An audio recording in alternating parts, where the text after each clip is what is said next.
All right, everybody, and welcome back to another weekly tech support live. These have been going really well, so we're excited to come back at you. This week we got some fun Zoom backgrounds to kind of lighten the mood, make it a little more fun. But we're still here to help you guys out as per usual. We already saw that there was some comments of some people needing help, so we're here for you. Let us know how we can help you, and get your network. All right, everybody, and Oops, welcome hold back on. to another. Sorry for the echo that you'll momentarily hear there. My bad. But yeah, back to what I was saying. Let us know if there's any comments, anything we can help you with. Hopefully, you already have kind of learned who we are by now. We're trying to become familiar to you guys, but just as a reiteration, I'm Alec. I'm an interactive media specialist here at NETGEAR. I've been with NETGEAR for about a year, and I work in marketing and do kind of the production for that. Let's go to Ben. Who are you, Ben? Hey, everybody. This is our new Ben, brand experience manager for Nighthawk Pro Gaming and pizza enthusiast. Pizza enthusiast. I'll drop it down to Michael. Okay. Yep. Hi, everyone. This is Michael. I'm tech marketing manager, and basically I just spend a lot of time playing with NETGEAR Tech. And I'm Darren. I'm a tech support specialist and community moderator, and have a lot of fun gaming and pro gaming guys, and yeah, answer your questions. Cool stuff. So we've got we had somebody mention they needed help with an extender. So that was coming from Rangel Vids. So we're ready to take your question. Just let us know a little more details about what the issue is that you're running into. And then we have another question from Gustavo, and he says that he's having issues with his RBR50 and that his speeds are lower than his old AC 3000 Orbi. Gustavo, let us know a bit about what your networking situation is like. What's your modem? How many satellites do you have? Where are your satellites? That's a big possibility. Your satellites could be too far apart from each other, and you're not getting good connection to one of the satellites. Let us know a little bit more about that, and we can help you out. Any preliminary thoughts for him? No, I think we need to get a little bit more info from him, whether or not he's having problems or it's just that he's seeing lower speeds than what he was getting on the AC 3000. Yeah, if those are specifically wireless speeds or both wired and wireless speeds. Gotcha. Okay. A question from a dashboard, wondering if there's going to be any products for DSL modems. We do have two, potentially more than two, but I believe only two DSL modems. Anybody want to back me up on that? Yeah, that's all I know. DSL pretty much isn't that popular here in the States. And so that's the reason why we don't have a lot of products in that line. And I haven't heard of any new models that are going to be coming out in the near future. Okay, I'm on the site right now, just trying to find, go to the modem section here. While you're looking for that, I'm going to answer M-Dog's question about pizza, which I hope it doesn't include pineapple. Pineapple and pizza should never meet. I'm not a Hawaiian pizza fan. It's such a controversial opinion when I don't, it doesn't need to be that controversial. Everybody's so passionate about. Is it an unpopular opinion? I don't know, but like, it's just a heated opinion. Everybody's got a strong opinion about it. I don't think that you are in the middle where you're like, Hawaiian, either you're all in on the Hawaiian or we're not ordering that, It's like ordering salad. I like it. I think it's good. Does that. I'm going to have to disagree from this side of the aisle. Yeah, and M-Dog's comment about DSL being used a lot more in the UK, that's true. Over in Europe, you see DSL a lot more because a lot of the houses are a lot older, and so they actually don't have cable connections wired into the homes. Yeah. Yeah, so I'm gonna pop on over to the site so you guys can see what we've got here. So there's we don't have a big portfolio in DSL because coax is higher speed, and that's kind of where we want to be innovating. However, we do have two. We've got the DM200. We did have somebody win an XR300 in, I believe, somewhere rural here in America in an older home. And he did end up using, we suggested he get a modem to go along with it just to improve his speeds overall. And he went with this one here, the DM200. And oh, sorry, I was muted that entire time. Let me go back and say what I was saying. God. I'll shorten it. Basically, we did have somebody win an XR300 from a contest we were doing, and that individual wanted to update their modem as well, and they were in an older home in a rural part of America, and so they didn't have coax, so they were running DSL, and we suggested the DM200 to them, and they said it worked well. So personally, I don't have experience using DSL. I've always used coax. And I've had good experience with that. But if you're using DSL, this is one that I would suggest. We do have another one here that is a bit older. Personally, I would go for the DM200. This is the DM111, which 111 is smaller than 200. But yeah, I would suggest this one. So hopefully that helps out.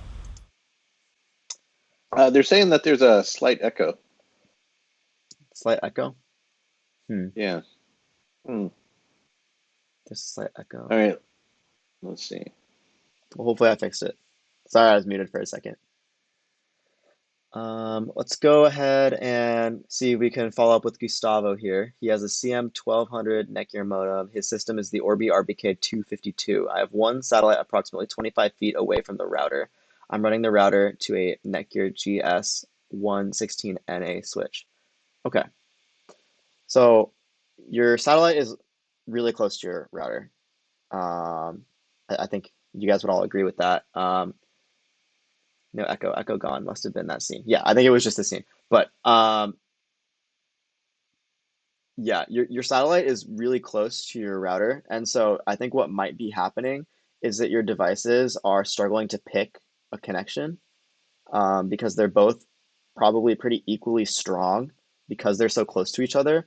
Personally, I would suggest moving. You want to have your satellite typically kind of on the edge of where you're getting quality connection from your router. So let's say that I'm upstairs and my router's downstairs and I'm getting 2 bars. Well, that would be a good place to put it because that's kind of where it's starting to drop off. That's where you want to put your satellite. 20 feet away is really close, and I believe there's 8 antennas inside the Orbi RBR850. So it has very good range as a standalone router. So you're definitely going to want to move it a little further away. Would you guys all think that would help them out? Yeah, it's definitely something we're trying. Yeah, because you end up getting your signal ping-ponging between the satellite and the router. So and that could cause a little bit of your connection stalling out. So yeah, I would see. Michael, would you suggest like turning off the satellite and then testing from there, and then turn back on the satellite? I would say yes because of the additional comment that Ron put down there about being, what is it? Was it Ron? Oh, sorry, Gustavo, about being 3 feet from the main router and only getting 450 megabits. So yeah, turning off the satellite and then testing again would be a good idea. Definitely. He followed up and said that he tried to move the satellite about 10 feet farther away and the light was staying magenta instead of blue.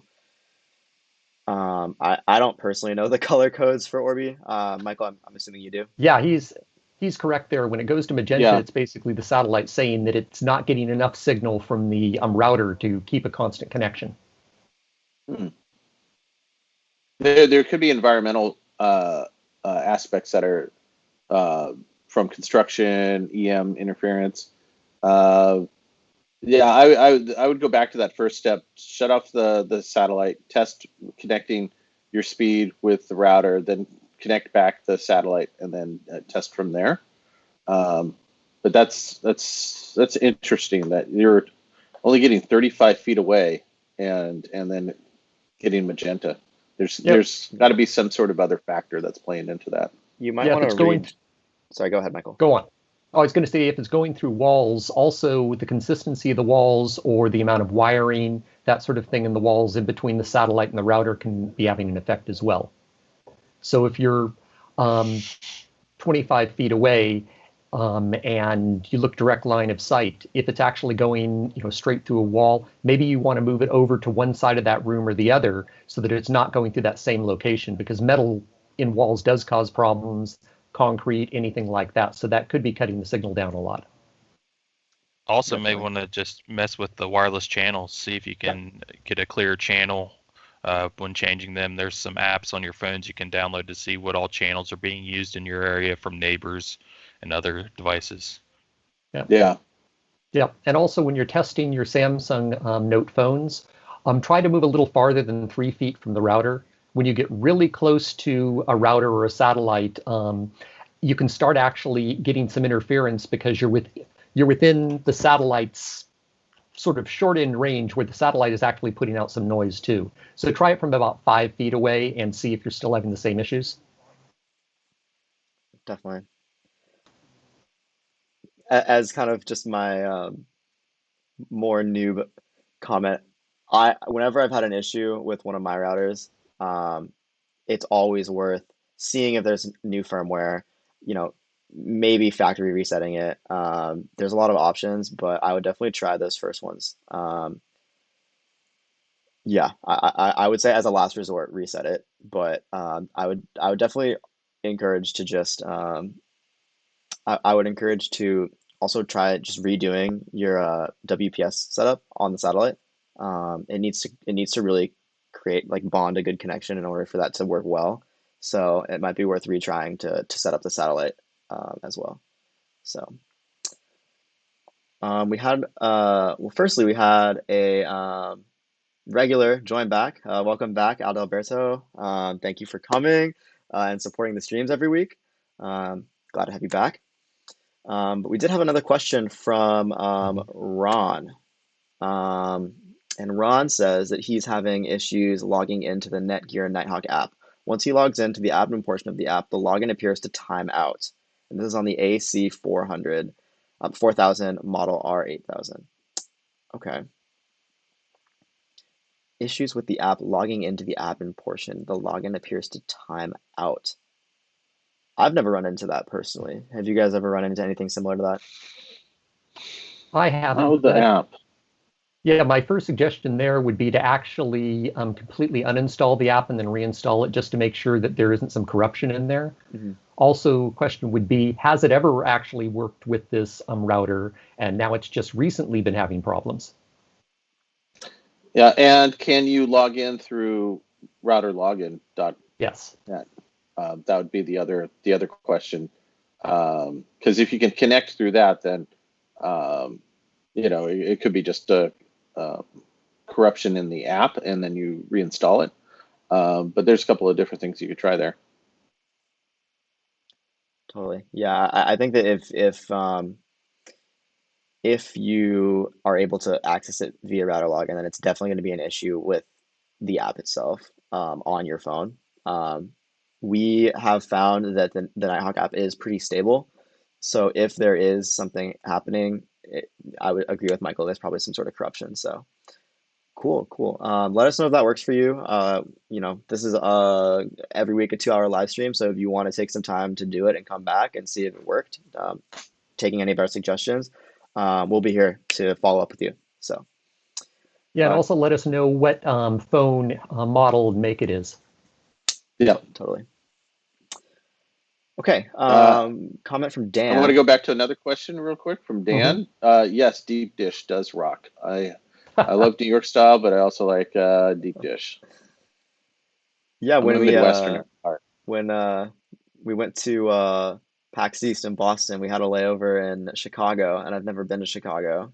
and it had some deep dish pizza. It's pretty good. I feel like it definitely wasn't the It, best Chicago spot, but I liked the format, and so I would love to go back yeah, and get like some actual real pizza, not some airport pizza. But even the airport pizza was good. there's just so much cheese. Yeah, It's exactly. incredible. Question Um, from Dan here. Dan does have a question though. Yep. Does Wi-Fi 6 improve range at all?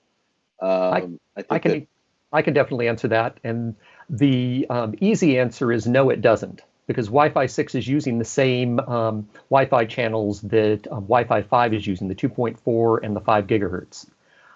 So a lot of that just has to do with the amount of power that's being put out by the antennas for the particular model. What Wi-Fi 6 does do, though, is if you have a lot of clients, especially Wi-Fi 6 supported clients, it'll be able to handle a lot more and keep your speed up without it being slowed down because of the massive amount of traffic that you have. And if you happen to have Wi-Fi 6 phones, it should increase the battery life on the phone dramatically because it changes the way it handles the constant communication between the phone and the Wi-Fi 6 router. Yeah, solid answer. You knew it all. There yeah. you go. Michael's the expert. Something I did notice, just like a kind of cool modern tech thing that I saw. I've been following like the mock-ups for the new iPhone, and a lot of these devices that are going to be coming out seem to be putting a huge emphasis on antennas. The antenna on the iPhone has been growing over and over and over, and it really seems like they want to have their phones as optimized as possible for Wi-Fi 6. Obviously, Apple sets the tone for a lot of the industry when it comes to like mobile phones and whatnot. So I think we're going to continue to see battery improvements with compatibility for different devices. Um, so Wi-Fi 6 is the future. It's the newest protocol, so it's good to be moving in that direction with our devices as well. Um, Just want to shout out to GDC Comedy. On your question, can you tell us what router you have? That would help us track down a little bit on the QoS settings enabled and traffic prioritization. Just give us what model number that is, and we'll be able to help you a little bit more. and then we had a follow-up from Gustavo here. He's tried the line of sight away from the router and 30 feet away, and he maxes out at 240 megabytes per second. The satellite is downstairs. I'm directly above the second floor. My max speed is about 130 megabytes per second. 30 feet away, max out. Satellite's downstairs. I'm directly above. Yeah, with that speed, direct line of sight, 30 feet away, it sounds like for some reason his device is connecting on the 2.4 gigahertz and not the 5 gigahertz channel. Because at that distance, you should still be able to connect to the 5 gigahertz and get a much faster speed than just 240. So one thing you could try, probably already has, is turn off the Wi-Fi on the phone and then turn it back on again and see if it picks up the 5 gigahertz channel instead. Okay. Yeah, it could be an issue with what channel it's going for. Where in the Orbi settings would he be able to alter that? Oh no, well, unfortunately you can't. Orbi is going to pick whichever one it thinks is best. But sometimes if your device gets locked on one band or the other, if you turn off the Wi-Fi on the client device and turn it back on, then it should pick up the best band at that point. Gotcha. Okay. Um, let's see.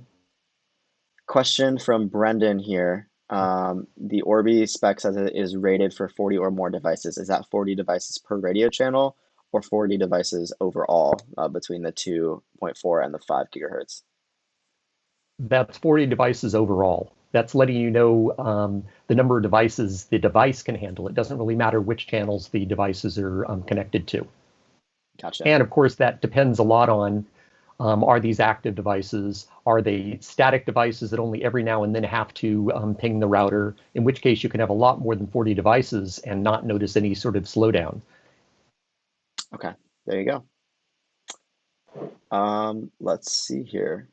Follow up from Ron. He can log in through router login. He recently upgraded his phone to the Wi-Fi to the iPhone 11 from the iPhone 6. He changed the Wi-Fi. I can't read today. Changed the Wi-Fi broadcast names to see if that helps. Unfortunately, the same result. Yeah, I don't think that changing the Wi-Fi broadcast names would make a difference in the case that you're having issues. I believe you said you were having issues with the app itself. And he says that he um, did uninstall and reinstall the app. It may be a compatibility issue with the new product, given that you have an iPhone 11. We might need to work on some optimization on the app for that device specifically. Obviously, new devices coming out, things need to be optimized for them, and so that could be the issue that you're running into. Is it's just the app isn't optimized. We do have somebody that I know at NETGEAR who has an iPhone 11. So I'll message him and see what he says about the compatibility on the device. Um, but that is strange. Worst case scenario, although I think that the Nighthawk app is the best experience, you could continue to work through router login. It has the functionality. I think everybody prefers the app, but worst case, you still have that option.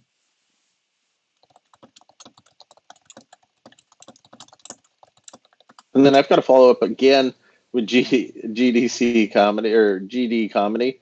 You've got XR 700 and AC 1900 cable router. What are you playing Modern Warfare? Is this a PC? Is this a PS4? Or is it an Xbox?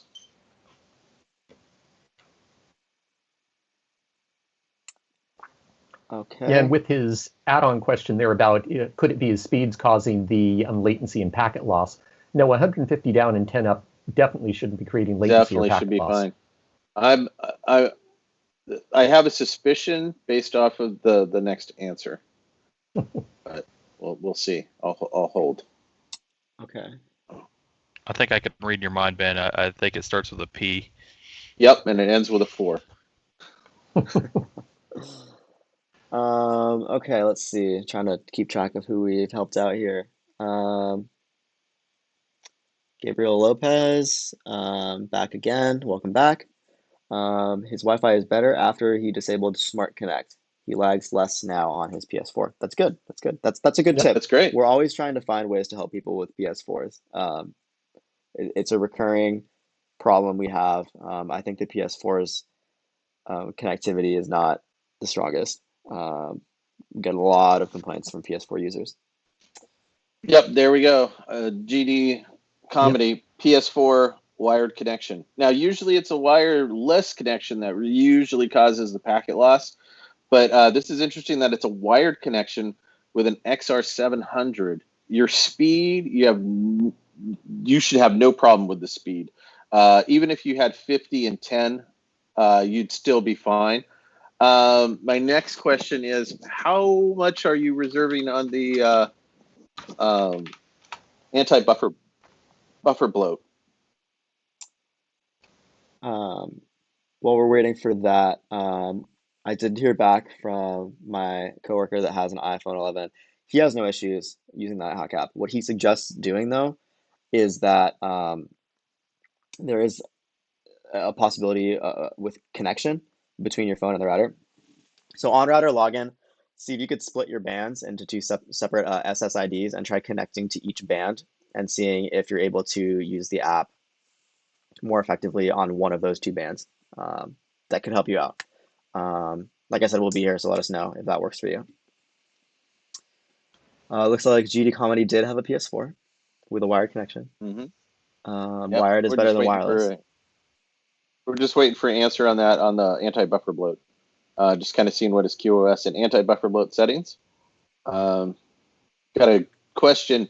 Wow, this is like one of those big open-ended questions from Brandon. What's the best NETGEAR for the most concurrent devices?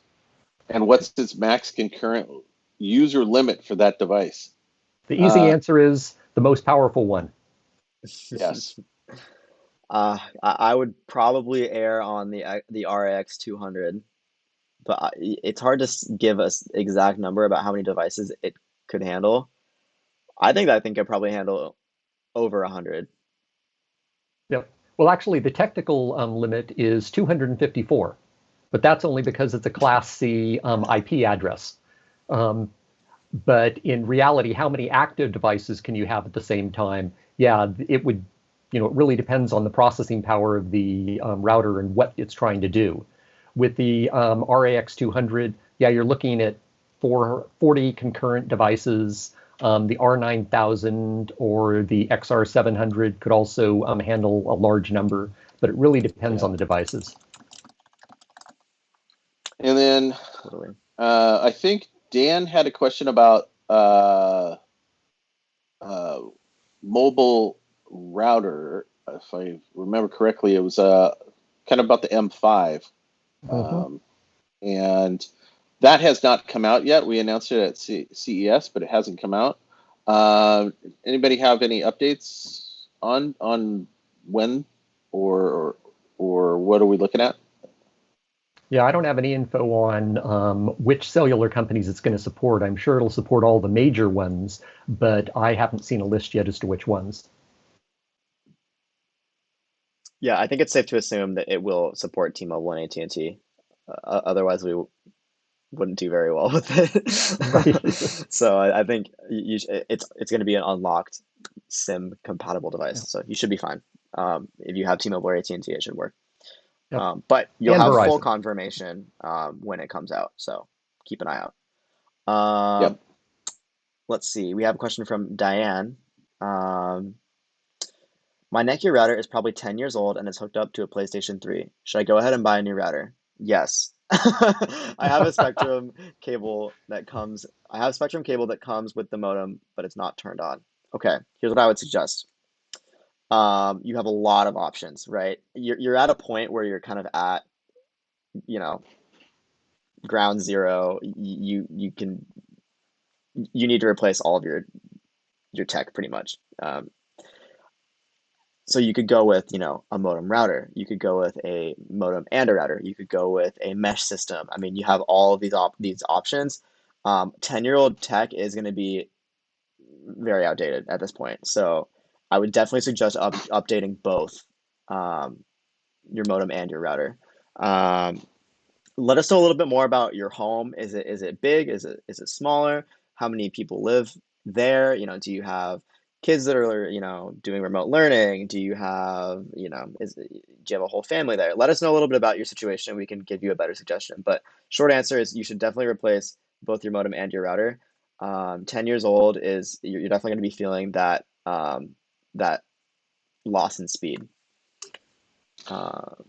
Yeah, I think that almost any router at this point in time will be the difference between riding a bicycle and driving a Ferrari. Yeah, totally. So, because like the way that wireless and wired connection, there's so much more speed now.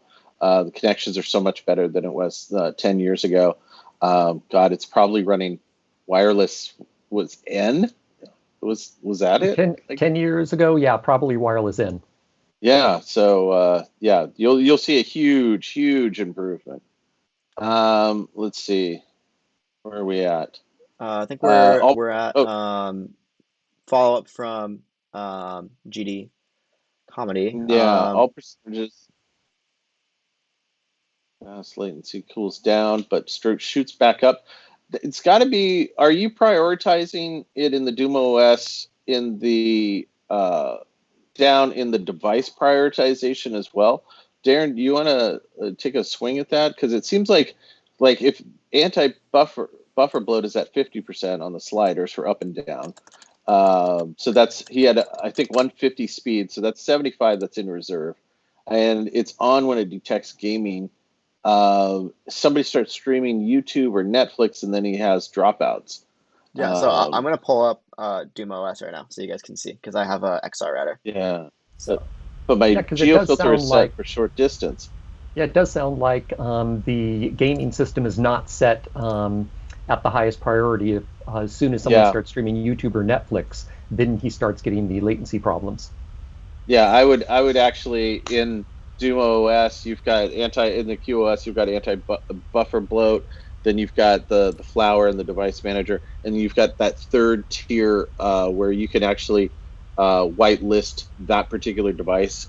I would go down and do that and make sure that your PS4 is um, uh, the top priority and see if that changes anything. Yeah, so what I tend to suggest that helps people kind of understand their issue a little bit more is go over to your network monitor here. It's going to be the fifth tab down, and you're going to be able to see it's called the network snapshot and see what devices are using a lot, right? So in my home, personally, I'm really diligent about figuring out, what is using Wi-Fi and just eliminating it in any way that I can.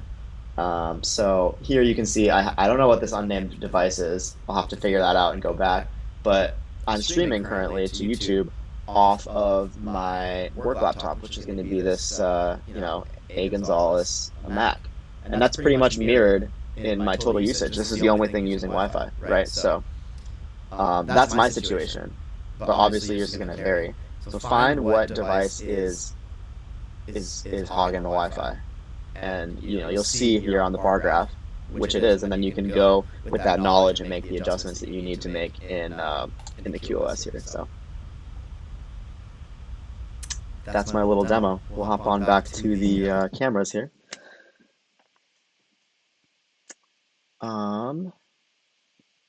Let's see. We got a question from Rich Frank here. Got the AX8 with the CM1000. Is that the right combination? Also, is there just a satellite for the Nighthawk? Yes to everything. CM1000 is a great modem. There are higher options, but I think for gigabit connection, the 1000 will do a perfectly fine job, and that should work really well with your AX8. And is there a satellite just for the Nighthawk? Yes, we have a line of Nighthawk mesh extenders, so I can hop on over and show you what we have in our portfolio here. Just pop on over to here. So if we go to store.netgear.com, I can show you we have, oops, this whole extender section here. And so because you currently have an AX router, I would suggest going with the AX extender here. Obviously, it's the highest price option. It is the most optimized option for Wi-Fi 6 because it is a Wi-Fi 6 extender. If you don't want to, splurge and spend this money on the most expensive extender we have, there's a lot of other great options that are going to work well and still be compatible with your Wi-Fi 6 router, although they won't actually broadcast a Wi-Fi 6 signal. I personally use the X6S. It's great. But if it's just a small area of your house that's not getting a great connection, just go with something small like this wall plug. There's a lot of options here, so you can tailor it to what you need. But hopefully that helps you out. Cool. We got the follow-up from Diane here. She lives in a mobile home and it's 2 adults. The modem is a couple of years old from Spectrum. What's the best router to get? Okay, so her modem might not be too old, actually. I assumed it was also 10 years old. What would you guys suggest? Pretty much anything that's better than the modem or the router that she has right now. Living in a mobile home, the square footage is going to be very small. Depending on what type of mobile home, if it's one of the newer ones that actually have drywall inside, then you're not going to have as much of a problem with your signal. But if it's a older style where all the walls are actually metal, then you're going to have some problems getting your signal around. And I'd look at something like an Orbi, so you could have the satellites in the right location to kind of bounce a signal around those walls. Gotcha. Yeah, it really just depends, what your budget is. I mean, if you want to spend a lot and get a Wi-Fi 6 router, that's a great upgrade. If you want to, budget a little bit more, there's much cheaper options. Even in the Wi-Fi 6 portfolio, I mean, we have the RAX 15. I think I don't know for a fact, but I bet that's the cheapest Wi-Fi 6 router on the market right now. Um, so lots of options. But yeah, I totally agree, Michael. Yeah. And also double check and see what your ISP is supposed to be delivering you on your bandwidth. Because depending on the plan you have, your plan may actually just be too low for your needs, and you're going to have to upgrade the plan. I had that happen where I currently live a while back because I found out the plan I had just wasn't powerful enough to do the stuff that I needed, so I was seeing a lot of slowdowns. Okay. Let's see here. What is Netgear's vision for home Wi-Fi in the next few years? Any interesting developments coming now that will wow the consumer? I love that question. Gives us a lot to talk about, although a lot of it we can't talk about. I think just at a high level, I think that we are really prioritizing systems right now. The broader market is shifting to mesh. You're seeing fewer people just buying a singular router and more people buying a whole system. And I think it's because it's become more affordable. I mean, we obviously still have those high-end Orbeez, those big kits that are expensive, but we also have, Nighthawk mesh. It's become much more affordable, and we have even the dual band Orbeez, which are affordable. And so I think in the past it's been something that's just too expensive, period. But as it continues to age as a technology, it's becoming more affordable. And then obviously Wi-Fi 6, the newest protocol. Anything else? Did I miss anything? Mural. Mural's cool. Um, okay. I saw a comment on the audio for the Chrome, the browser view. When I switch back, I'll see if I can fix it. I didn't change anything between the weeks, but between this week and last week, but something could have happened. So I'll look into that. Sorry, you guys had some ugly audio there. Let's see. Cynthia asked if she missed her answer. We didn't see a question come from you, Cynthia. It is back there. She has a Netgear 2600, and she only sees a blinking white light. My question is there any other lights that should be lit up? I want to make its connection right.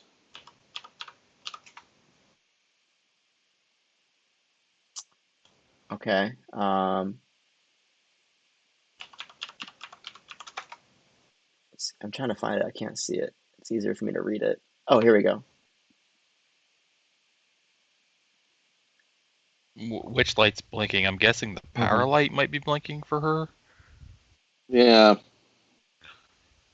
I'm just wondering which light in there should be a few lights on the front, shouldn't there? Here, I can pull up the product page and then hopefully also fix my audio. Let me hop over to X4S. There we go. Okay. Bear with me for just a second here. I figured it out. Okay. I had two microphones enabled. Okay, this should work now. Sorry about that, guys. Let me know in the chat if I sound okay now. I just want to make sure. Okay. So on the X4S, it looks like if we zoom in on the product here, we've got, oh, that's okay. You've got power, your 2.4 gigahertz band, your 5 gigahertz band. Can I get any closer here? Let's see a close-up photo. I have a close-up photo on my computer for like advertisements that I've made, but I can't show you guys that.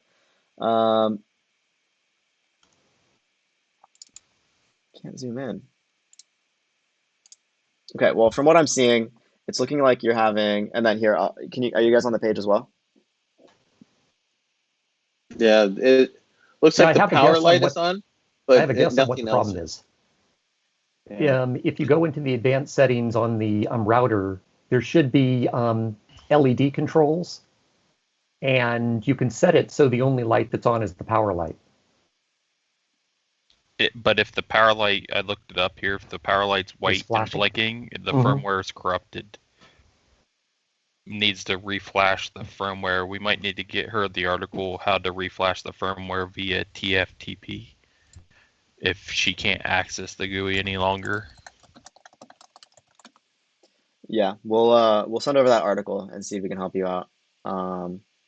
Good catch on that, Darren, because I had no idea that that was what that meant. So good find. And also, is the router still working? Yeah, that would Yes. answer our question if that's true or not, if it's working. We got a follow-up from Diane letting us know what her router is. And just to kind of reiterate, we can make a suggestion. It's just, for your situation, you're going to have so many options, right? And so, you know, me personally, I really think Wi-Fi 6 is worth having at this point. Um, I would go with a Wi-Fi 6 router, and see, which router is a part of your budget, like which one is in your budget. And I would go with that personally. I mean, you could go with a Wi-Fi 5 router. You're probably going to get a little bit better spec for the money, but it's going to be Wi-Fi 5, right? So I think that having, like I said, me personally, I think that having Wi-Fi 6 is very valuable. It is cycling in and becoming the norm. So I would go with a Wi-Fi 6 router. So what you'll look up is just look up, or go to our store, store.netgear.com, and at the bottom there should be a Wi-Fi 6 tile. Just click on that, and then click on, you could sort by routers and just see what you want to buy. But yeah, like I said, if you're just replacing your router, tons of options. So it's kind of hard to pinpoint and just give you one suggestion. Let's see. Cool. Audio came in late. Audio's good. Sorry about that, guys. Let's see. Darren is not observing self-distancing protocols. He went to a football game.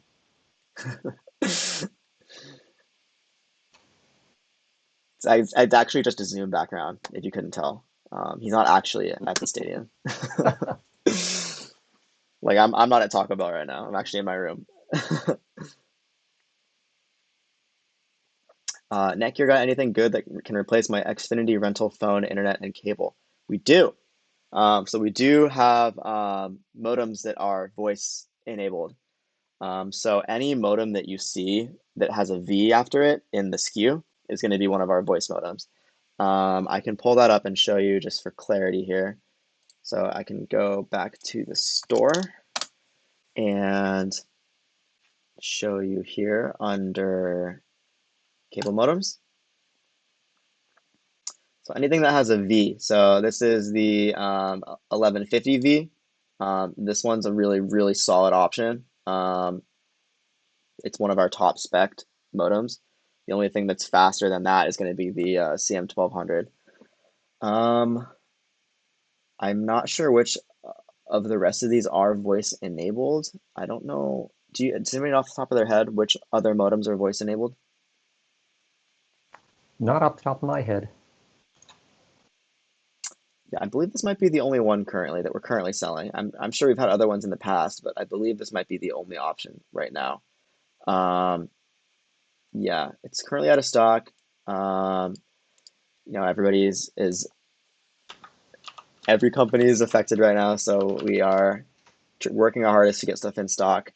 Actively, working with factories and everything. So hopefully that'll be back in stock soon. But that is what I would suggest: is this, and then you could pair that with any router. It should work with anything. So that's that. Any timeline update for the XR500? He's having a VLAN bug. Yes, so we are rolling out on a regular basis on our social media teasers of Doom OS 3, which is going to be coming to all the XR routers. We haven't announced the date yet, but it is coming soon, and that It's gonna be kind of tiered. It's gonna come out on a couple of the routers, and then as we test, it'll come out on all of them. But it is coming out soon. Can't exactly tell you at the moment, but stay tuned. I can tell you that it is coming within the next month or so, or 2 months.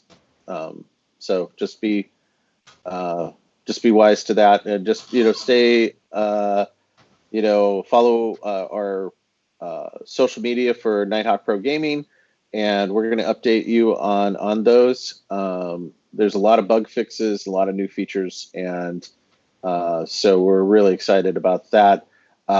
Stay tuned for announcement in the next couple of weeks, and we might be able to help you out with that on the 500.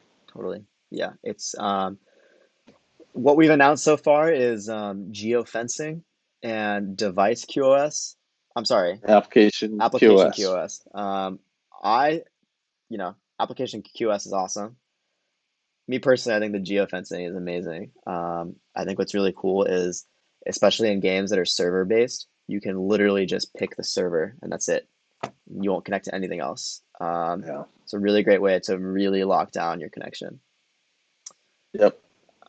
And then, application QoS is very valuable too. It's a very simplified way to do QoS instead of trying to pick all your devices. I think that's kind of the power user way to do it is go device by device, but for the application stuff, it's pretty easy to use. So excited for that. Excited to have it on my XR500 as well. So how's beamforming work, or is it more of a buzzword? How can the router direct its signal to different areas of the house? I can answer that. I was going to say that's a Michael What question. Yep.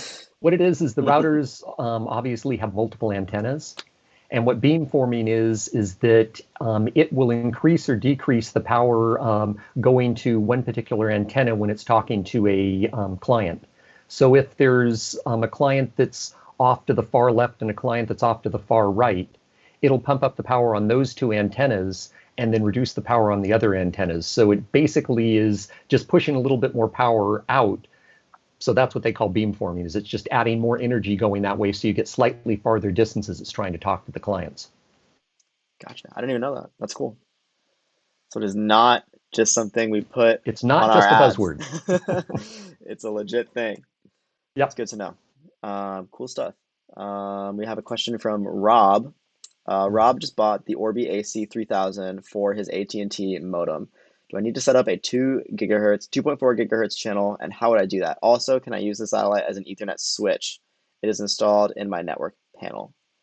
Okay, I'm gonna leave the 2 gigahertz question to all y'all because you know better than I do. But you can use it. You know, an Ethernet switch is typically a standalone. I mean, it has Ethernet ports. It's not a switch necessarily. You can attach a switch to it, and it has, I believe, 4 ports on Yeah, there. I'm assuming he's talking about the EX8000. Yeah. And that does have 4 ports, and it's the equivalent of a 4-port Ethernet switch that's connected to that satellite. And so, yes, he can connect directly to that. If he needs more ports than that, he can connect another switch to it. Mhm. And for his question on the 2.4 gigahertz on his modem, unless his ISP has actually turned that channel off, or that band off, then the 2.4 would already be turned on. And in that case, he doesn't have to do anything. If he needs to turn it on, the best thing to do is get the instruction manual for that modem to see how to log in and turn it on, or contact his ISP. Cool. Hopefully that answers all your questions, Rob. Let us know if you have any more. Diane asks if I suggest a Wi-Fi 6 router. Yes, I do. I think it's yeah, it's the newest protocol. I think if you're keeping your router for 10 years, and you intend to keep this one just as long, I would go with the newest technology. Yeah, So, I would agree. It's best to future proof a little bit. I mean, it's not going to future proof you for 10 years, but it will for the near future. It's the latest. yeah, I mean, future proofing is kind of a bogus concept because it's impossible. It's not going to last 100 years. But I'd say to do the best that you can, as Ben mentioned, go with the Wi-Fi 6. Um, let's see here. Any new updates coming for the X6S? Anybody have an update on that? I haven't seen any new updates. Yeah, I think it's I mean, unless there's just bug fixes, it should, or if we replace, you know, the entire software on it, I think it's just going to be bug fixes. But nothing, to my knowledge, that's going to be coming soon. Yeah. Recently purchased the Orbi RBK 752. You are one of the early adopters. That is a brand new product, so thank you for buying it. That's awesome. Any tips for setting up the device? I have a NETGEAR router, APX 3500, and I'm looking to improve my Wi-Fi speed. So you bought the RBK 752, which comes with a router and a satellite. So you're actually going to be completely replacing your router. So that setup process, I've personally never set up an Orbi, but as far as the physical setup, all you're going to do is take the wireless LAN Ethernet cable out of the yellow Ethernet port on your current router and put it into the yellow Ethernet port on the Orbi router. And that will, connect it to your modem. You're going to have to go through the device setup for the Orbi, which I think is best done in the app. Correct me if I'm wrong. I've never actually set up an Orbi, but I think it is best done in the app. So what you'll do is just connect to the Orbi on your phone, have the Orbi app downloaded, and you can go through a whole setup process via the app. The Orbi won't work fully until you set it up, though. So make sure you do that setup process on the Orbi app. And then you'll have to connect the satellite via WPS. So there's some sync buttons on the back of the router and the satellite. And so you'll just press those two. I believe there's probably some sort of setup that you can do via the app with that as well. Do you know, Michael?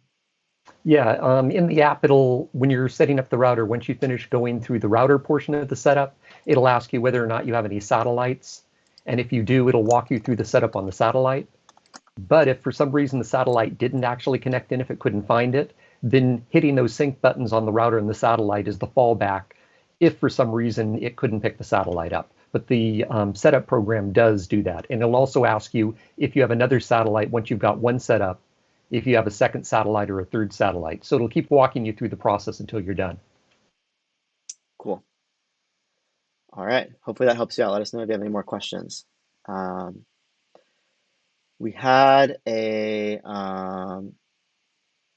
question from Toasty.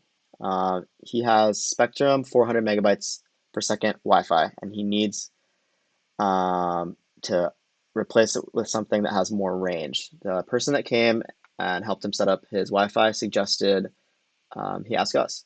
So what is best for your situation? So this is something I mentioned previously, but mesh systems are becoming more mainstream and more popular. But you might not need mesh necessarily. It really depends on the size of your home. So let us know how big your home is, how many people live there, And how many levels? Like not just the Yes. square feet, but if you're like 1 or 2 floors, and also where your router modem comes into the house. That's always helpful. Yep. And when you're Because if it talking comes, about, I was going to say, when you're sorry, talking go ahead. about range, also how far away are you actually trying to get range to? Because you Right. can have, say a 2,000 square foot house, but if it's a shotgun style house where it's very, very long, then you might need to find a way to increase the range or repeat the range to the farther end of the house, which mesh systems are great for. Yeah. Yeah. let us know a little bit more context, and we can give you a good recommendation.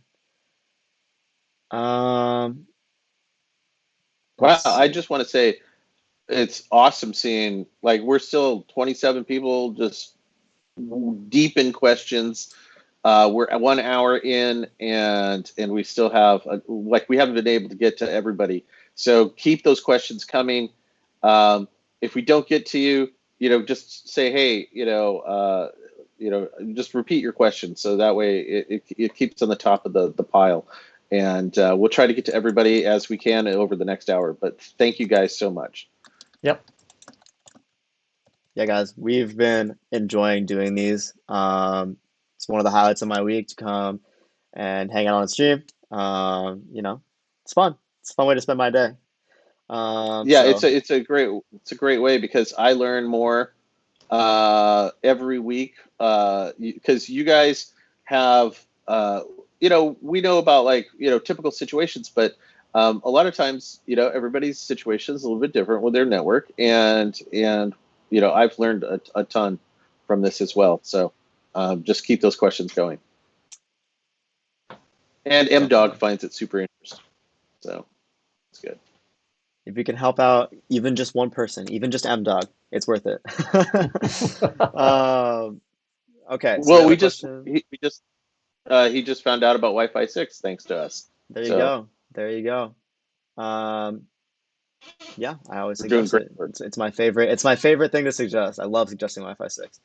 I don't have Wi-Fi 6. I need it. I'm a hypocrite. We have a question from Luis. Those are two different names. Sorry if I mispronounce it. He has an ISP router and wants to know if he can use the AX8 as an extender. So this is kind of a complex question. The AX8 is a router. You could be referring to the EAX80, which is an extender AX. That's what EAX means. Which you could use as an extender. However, I would not want to oversell you. I highly doubt that your ISP router is a Wi-Fi 6 router. I don't know, and guys, let me know if you've heard of any of this. I don't think any ISPs are currently setting out Wi-Fi 6 equipment. Not No, Yeah, that I I'm haven't aware seen of. any of them. And not that I've heard. the I think the easiest, and Michael and Darren, would probably be put your ISP router in Bridge, and then have it connect to the AX8, correct? Yep, unless they can actually replace their ISP router with another router, then they wouldn't have to pay the monthly fees for renting that router. Yeah, Yeah. totally agree. Typically, I mean, whenever somebody comes to us with an ISP router question, first thing we want to suggest is it's better to own your own equipment for multiple reasons. One, monthly payments. If you're going to reach a point in time where you're going to start saving money, obviously you have to front a little bit more to buy your own equipment, but as those months tick by and you're not making those payments, you start to save. And then secondly, oh, Michael's in space now. And then secondly, the equipment that you can buy for yourself is going to be better. But to simply just answer your question, um, yes, you can use an EAX80 as an extender. I would not suggest it because it is Wi-Fi 6 unless you intend to upgrade to a Wi-Fi 6 router. Could be worth making the investment to Wi-Fi 6 now on your extender and then eventually replacing the router and having that full Wi-Fi 6 mesh. But tentatively, I would go with something like an X6, an X6S, an X4S, just one of our regular non-Wi-Fi 6 extenders. Yeah, but if you are using the AX8, then I would just, like we said, I'd put that ISP in bridge mode, or replace that ISP with a modem and have it connect, because you're just going to see much better performance across the board. Totally. Cool. Got some thank yous from Diane and Luis. Glad we can help you guys out. Thanks for tuning in, and come back next week and let us know what you made, what decision you made. We're here to help with setup. We're here to help with anything you need. Yeah. So okay, so already has the AX8. Yeah, I would. The best way is to have that ISP route. Like if it's a gateway, then you could put it into the bridge mode and then have it connect to the AX8 and have that do all of the heavy thinking routing for your network. Oh, James has a Netgear XR500 and loves it. Thank you Good very choice, much. James. Great There you router. go. That's what I have. That's what I have. Darren's over here with the 700 though. 700. Yeah. He's the cool guy He's got a little bit more stuff to plug in, so that makes sense. All right, question from Brendan here. Best case scenario, how far does 5 gigahertz extend from a Nighthawk router in general? Well, to my knowledge, and I think Michael Ellis would be the king of answering this question, but I'll take a stab. 2.4 goes further, right? Yes. Okay. That's correct. 2.4 goes about 300 feet line of sight. But of course, when you're in a house, your line of sight is going to be shortened a lot by walls and things like that, which are going to drop the signal down. With 5 gigahertz, it really depends on whether or not you've got a straight line of sight, whether you actually have walls in between. The higher the frequency, the more effect it has on your Wi-Fi signal. So if you're 20 feet away from your router and there's a wall between you and your router, the 2.4 gigahertz signal will be affected less than the 5 gigahertz going through the wall. So it really just depends on what the 5 gigahertz signal has to go through. Usually it's good for a room or two before you start seeing it really drop off. But that's when, like, for instance, the Orbi will switch over to the 2.4 to get that farther range.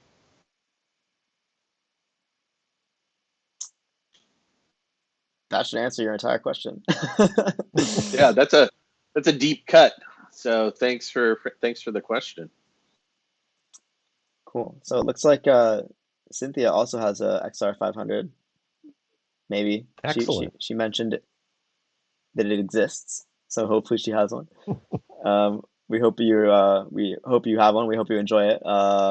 So much to tinker with on the XR series. So let us know if we can help you optimize it a little bit better. But hopefully it's up and running and serving you well. And for those of you that actually have one of the pro gaming routers, what do you think of the style and design of those? Does it actually match the sort of thing that you want to see on a pro gaming router? They look like spaceships. Yep.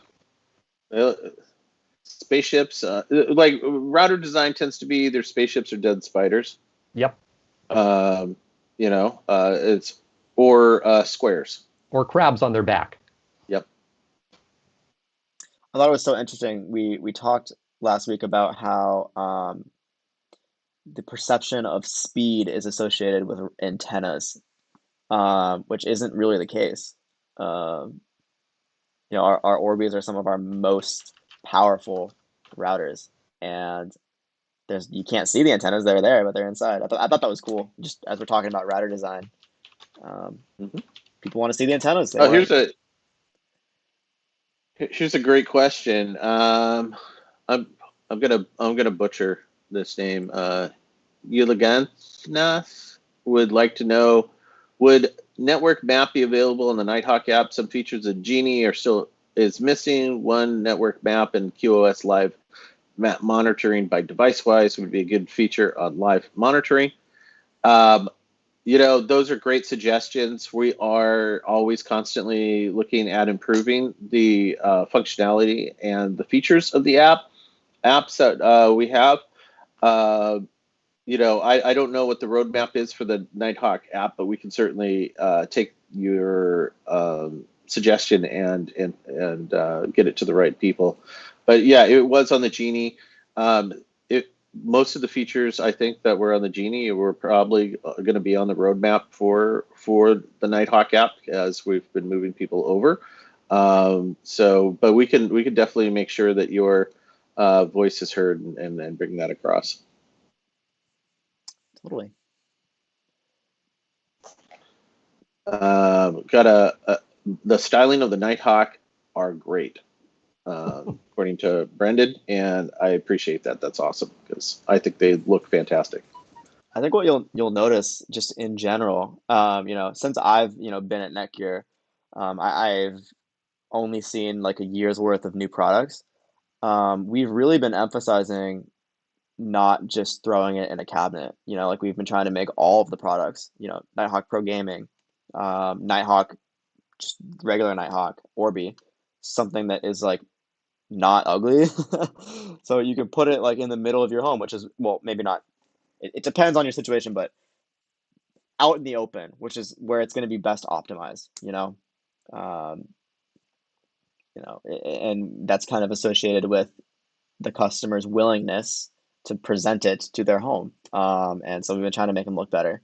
I love the look of the new Nighthawk extenders. I think they look so cool. They've got these cool angles. They look like a car. It's really cool. I'm a fan of those. Obviously, Orbi is very Apple-esque. Might have seen them in the Apple Store. We have some retailers selling them, so it's a very modern, sleek-looking product. Cool. And then just real quick before we get to N20 Insane's question, M Dog is saying, "I wish everything was rack mountable." Um, you know, Everything is rack mountable with duct tape. yeah, exactly. I think there are. The XR500 doesn't have uh, um, a mount bracket, but the 700 does. I know that. Well, not a mount bracket, but you can wall mount it. Yeah, you can wall mount it. Yep. But you could always, in a slot, you could probably put it in there. But rack mountable, that's. But you're gonna lose the whole cool design. So. And you don't want to put routers in a rack anyway. All that metal around them is going to destroy their Wi-Fi. Yeah, you're not going to get any signal. So. So we do have a question, N20 Insane. Just purchased the CM 1200 and the AX12. Having issues. Are we able to help? Yes, possibly, if you have more information for us. Yeah, let us know what exactly you're running into. Is it a range issue? Is it a speed issue? Is it just not Is working it at a all? connection issue, Let or us know. is it an app issue? Yeah, there's lots of different directions we could go, but we will promise that we will try our best, and if we can't, we'll try to figure it. Have some of our experts that are behind the scenes try to help as well. Totally.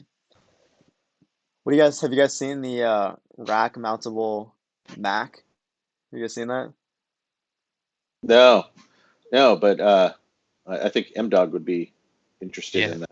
Yeah. I saw that. They tried to make it look like the computer with the cheese grater. Yeah, it's really interesting. Like the new Mac Pro, the big tower, they released like a new body for it that you could put in a rack. I thought it was cool. I mean, Isn't it the same specs, but it costs more than the actual tower? I think it's the same. Well, I mean, you could spec them differently. Like, Yeah, but I think even if you spec a tower and the rack mount the same, the rack mount costs you more. yeah, it's like $500 more or something. It's like options on a car.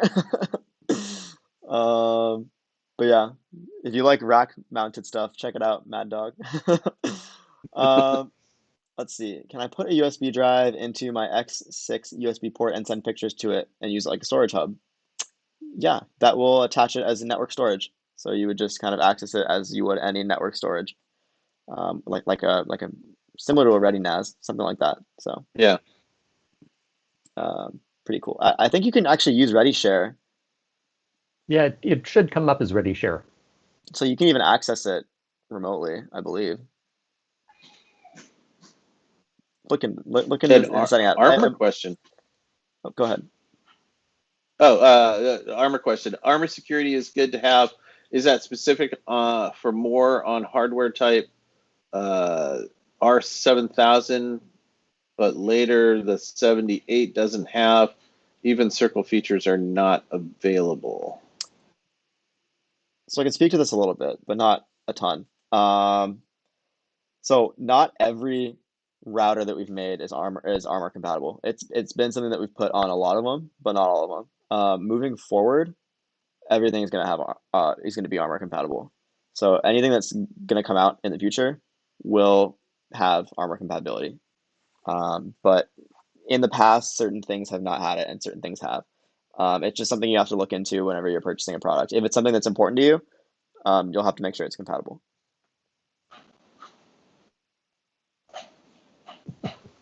Follow-up from N20. The CM1200 has 4 ports on the back. I plug the router and I can have Wi-Fi and internet to the router, but when I plug the computer to the modem, it will not connect. That's the issue. That's the you issue. need to plug your computer into the router and not the modem. The Yeah. modem is only going to supply one line of internet to your router, but you want everything behind your router anyways because it helps route the network. Those extra ports are for LAN aggregation and multiple IPs on the modem. Since you probably only have one IP address coming from your ISP, you want to plug everything into your router. Yep, and to add to that, it's a common problem that people have if they go and replace their router and plug it directly into their modem. If you don't power cycle the modem after you plug the new router in, the modem's going to think it's trying to talk to the old router, in which case your new router won't actually get an IP address from it because it is only giving out that one. So the best thing to do when you have any sort of network problems getting out is cycle the modem and the router to make sure that it actually is getting the IP from the modem. There you go. Yeah. And thanks, Bren, for joining the chat. Come back again. Any questions that you have? Yeah, appreciate our viewers coming back. So awesome to see you. All right. Master Gordon cannot get a Netgear due to coronavirus. Yeah, I mean, I mentioned earlier, a lot of everybody is affected at this point. I do know that we have stock on our store. So if you go to store.netgear.com, we do have stock there. Not everything is in stock though, but we are actively working with our suppliers to get more on things that we know are going to go out of stock or that are currently out of stock. So we're actively working to make sure that store has everything available. So if you're looking into purchasing a Netgear product, check out the store. If we don't have it in stock, it should come in stock soon, hopefully. Yep. We know that we are somewhat of an essential business. You know, people do need internet connection, especially while they're working from home and they have their kids at home doing remote learning. We know how important Wi-Fi is, and we know that people are stressing their networks more than they typically do. So we're trying really hard to keep everything in stock so that we can keep you guys, connected to the world. So, Yep. And that's why we're here every Friday is to answer questions from you. Because I know that everybody is having questions. Networking is not an easy thing to understand, and it's okay that you don't understand how, all these things. What's a gateway? What's a modem? What's a router? What's an extender? What's a mesh? What's Wi-Fi 6?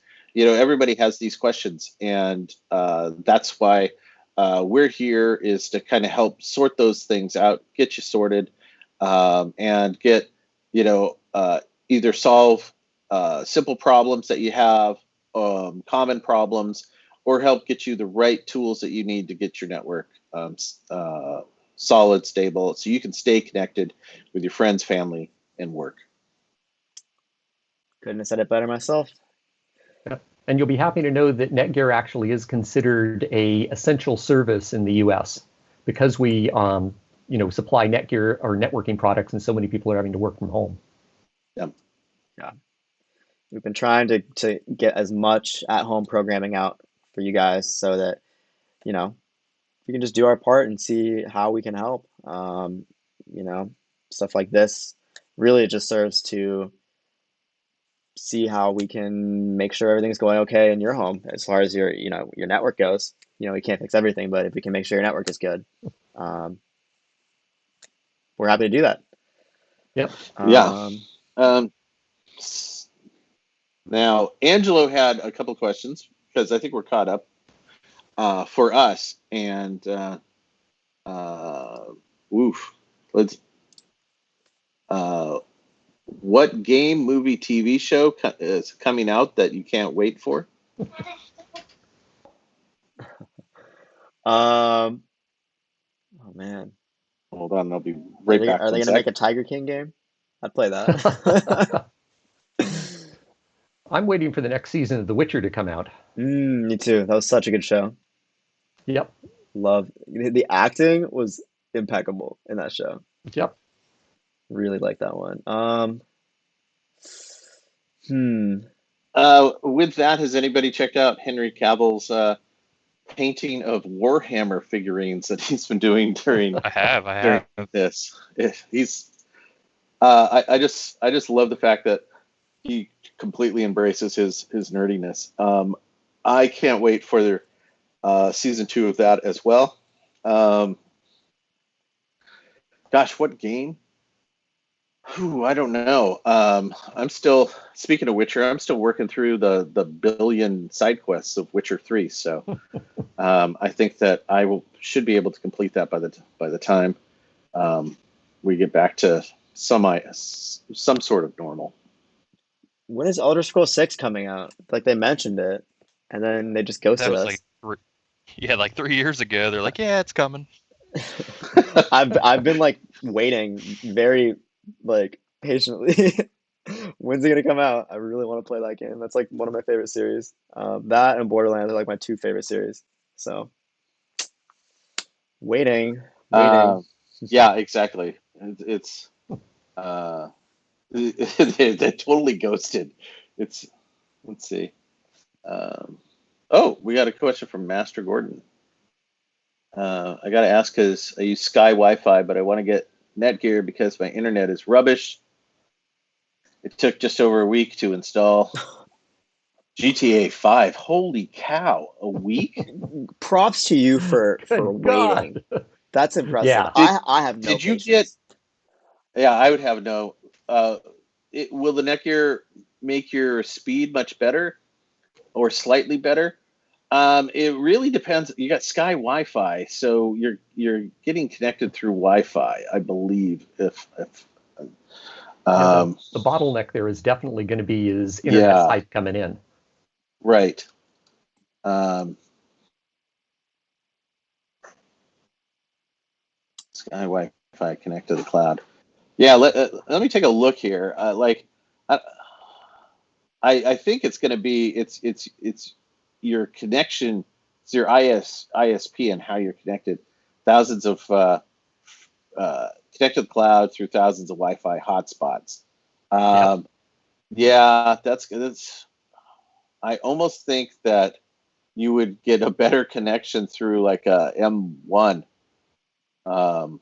through which is LTE, and just get a mobile LTE router that we have. If you're looking to go that direction, if you're, if you still want the mobility of like a Sky Wi-Fi, but you want a little bit more consistency. Yep. Yeah, Just make sure that you have an unlimited plan. Downloading something that's 65 gig, that'll blow through most LTE plans. yeah, and also that terrifies me. That took a week. Yep. It reminds me, I'm old enough to have my first computer was a VIC 20, and to play games on it, I literally had to write the code, copy the code, and write it in, and then I could play the game. And it feels like it probably would have been just as fast to write the code for GTA Yep. 5 that Jeez, download. yeah, really. I know if you're is Sky Wi-Fi like a mobile router? It's like a hotspot. Okay, It's like you connect to thousands of hotspots about. gotcha. It's an interesting way of connecting. Hmm. Um, but I'm going to say it's probably not the best way to connect for if gaming is uh, your endeavor. Yeah, yeah. There's a couple options. I think the M1's a good one. Could wait for the M5 if you want to get that 5G LTE and the Wi-Fi 6, capability. I think that's really Yeah. worth it. I don't shut up about Wi-Fi 6, but I think it's worth waiting for. Or if you want something that's more stationary and more standalone, versus like, something you could put in your pocket, we are releasing a Orbi router modem combo that is 4G LTE capable with Wi-Fi 5. So a little bit older spec, but still a great product. But I'd probably wait for the M5. Honestly, that's going to be the better one. Okay, question. I don't want to butcher your name, but how'd you say it, Ben? I said Uluganath. Okay. Well, his question is, in general consent, Wi-Fi could affect kids as more antennas um, are added in current models, and they have more than 4 that are hidden. I believe the Wi-Fi Alliance definitely has control. Does setting 100% strength have any chance of harming kids? No. I That's a very controversial thing. And up to this point, there haven't been any credible studies that show that Wi-Fi does actually affect people. And especially when you're talking about things like routers, cell phones, and so on, one of the things the FCC does is they actually set the maximum strength that can come out of those. And the strength level is incredibly low. So you would probably get more standing next to your microwave oven than you would coming off of networking equipment right now. Yeah. So the short of it is there's no credible studies that it's going to cause any harm, and it's also not going to give you any superpowers either. So Oh, I was hoping for that. yeah. I think Wi-Fi is a superpower. Well, Wi-Fi is a superpower. I mean, I'll be honest. In this crazy time that we are, imagine if this had struck 300 years ago. We'd be doing this all by letter, which would be a lot slower and maybe a Pony Express writer. Yeah. But to be able to connect people, even though that we're all in sort of an isolation, but be able to connect to people through this incredible technology of the internet and Wi-Fi, I think that we're kind of lucky to be able to do that and still have that connection to your friends, your family, your work, and that's why we find this so important to kind of help you guys. Absolutely, we couldn't do this 10 years ago. Mm-mm. No, and that's the crazy thing. Not even 10 years ago. That's how rapid this technology is. Just so amazing. We'd be doing this over a bulletin board. Yep. With emojis. Totally. Let's see. Shout out to N20. Yeah. Thank you. Shout out. Glad you like the products. Hope we helped you out. Forgot what your specific question was. Oh, yeah. Hopefully your modem works and everything's good. Let us know.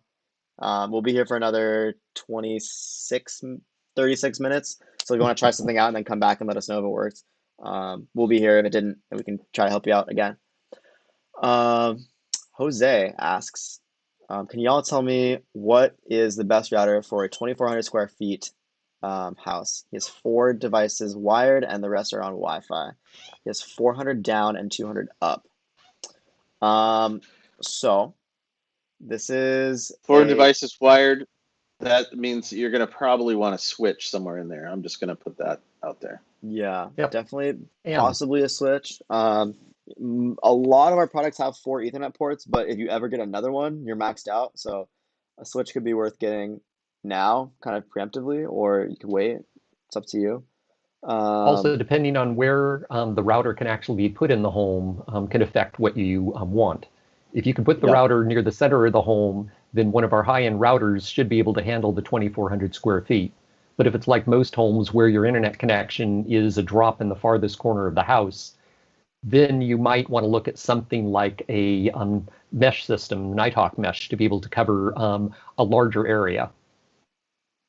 That's exactly what I was going to suggest. Yeah, and then it also depends on if that 2,400 square feet is linear or takes up like a 3D space. Right, multiple floors if you have as opposed to single floors. Yep. Yeah, I honestly, it confounds me why cable and internet only comes in at one spot in the house, and no matter what house it is, doesn't matter whose house or what house, it always seems to be like the furthest point from where you actually need it. Yep. Uh, Yep. I don't It's know it's the that's easiest drop for deliberate. them. The closest place they can get to. Yeah, it's a conspiracy theory. Oh yeah. At my most recent house that I lived in for college, there was two coax ports coming out of the wall. And when I set up the router, this is before I worked at NETGEAR, I put it in one of them and set everything up, and it didn't work. I went so far as to have a tech come out, only to find out that we had to use the other one because Comcast goes to one of them, and then like I forgot, I think Verizon goes to the other one, and I was just like, or AT&T goes to the other one, and I was just like, why? Like, I don't get it. We had to like No, Someone move in yeah, the couches to past find decided it. to have a second line drop in. Yeah, yeah. I mean, the house was like 200 years old, so Yep. you know, I'm sure it was a massive afterthought. But his route is in the center of the house, uh, one floor. I would go with one of the higher end RAX routers then, maybe the RX 120 or the RX 200 because yeah, Wi-Fi 6. absolutely. Get that Wi-Fi 6 because you'll be able to. You've got 4 devices. Um, I'm gonna guess that you probably have at least 12 devices connecting through Wi-Fi, probably more. And you're gonna want to have that extra capability. I mean, you've already got 4 on wired. You might as well get the latest technology. Comment from Dan asking about the M5. Maybe I could ask somebody about that. It's something we haven't officially announced yet, but I could try to dig a little bit. Let me ask. Um,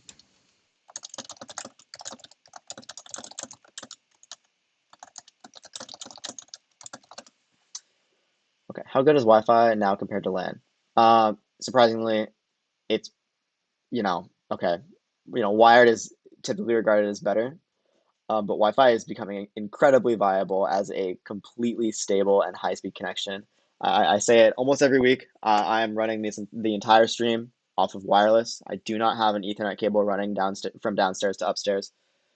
Um, so it's becoming more and more stable with every iteration, every new router that we release. It's getting better and better. So, I would still say that wired is better. Um, so that's the answer.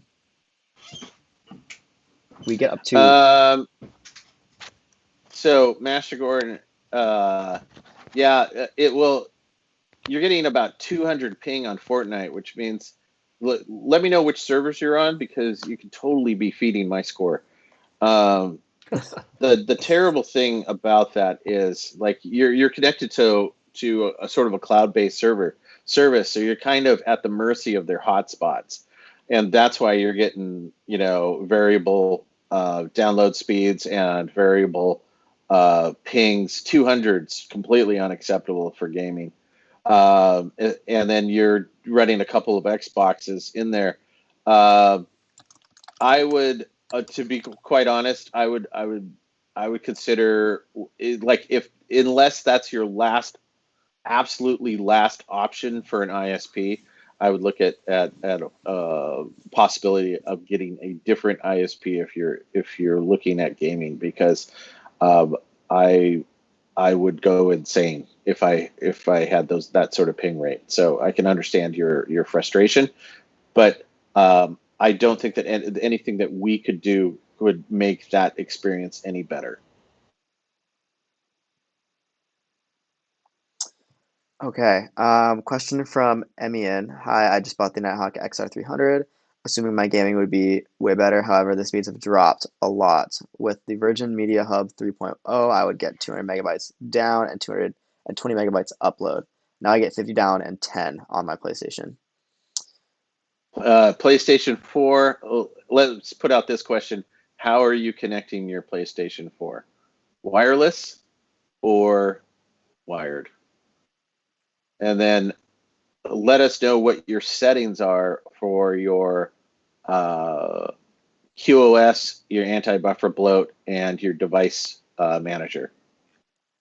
Also, I'd like to ask if they're using a combo unit, a router modem, and if they've Yep. disabled the router from the ISP since they've connected the XR300. So Ethernet, yeah, still. And then how are you connected to the Virgin hub? I know that there's been some issues with those Virgin hubs.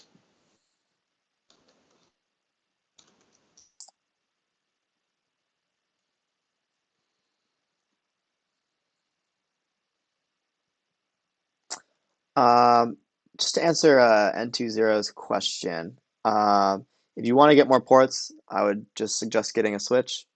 I use a switch at home, and I've got that's hooked up to my router. So there's only 3 left on my router, but I got 8 on the switch, so I have 11 total that I can use. So it's been solid.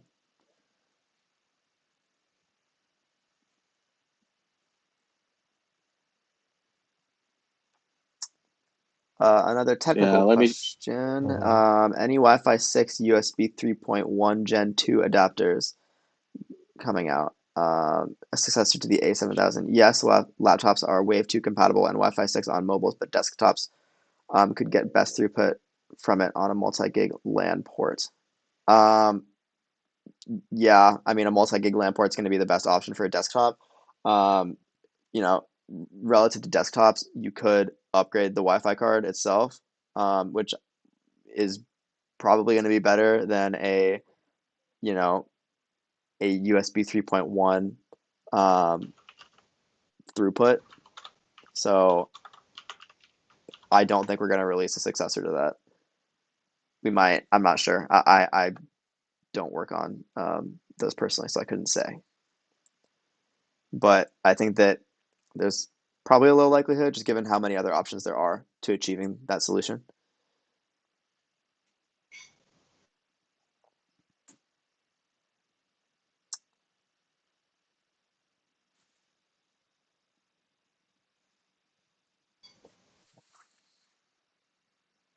All right. Mian, Darren, I think that that's like a little bit of a deeper issue with the Virgin Hub. I'm not as familiar with the Virgin Media Hub as I'd like to be because it's more of a UK product. Angelo, can you get Mian's? I don't know if we can DM or get your information, but I'd like to connect up with the actual NetDuma team and see if because I know that they've had some more experience with the Virgin Media stuff than we have. We're in North America. That team's out of the UK. So love to get your information and maybe we can send that over, through email or follow up with you. But we'd like to help fix that issue. It's just a matter of familiarity with that media hub.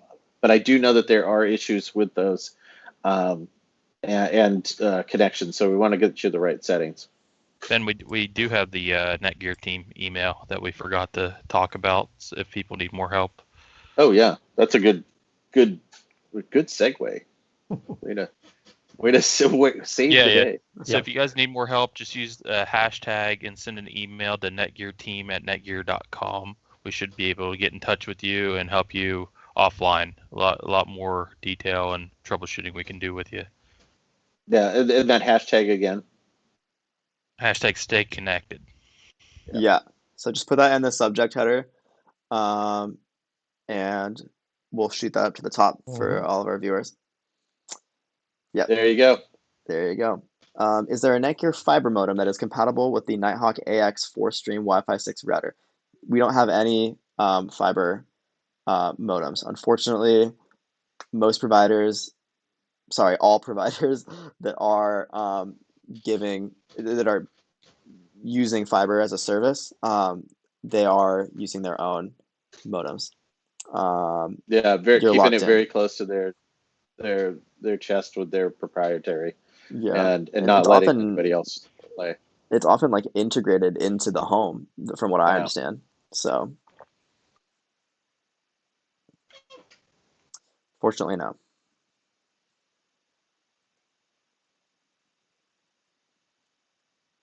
Um, what's the setup look like for a fiber route or one of our routers to a fiber um, system? It would just plug into the modem the same way as it typically does. Yeah, it just plugs into the WAN port on the router the same way that you would connecting to any other Gotcha. modem. There are some settings on some of the fiber setups that you want, and I believe we have a KB article on that on how to set up a NETGEAR router on a fiber connection. Cool.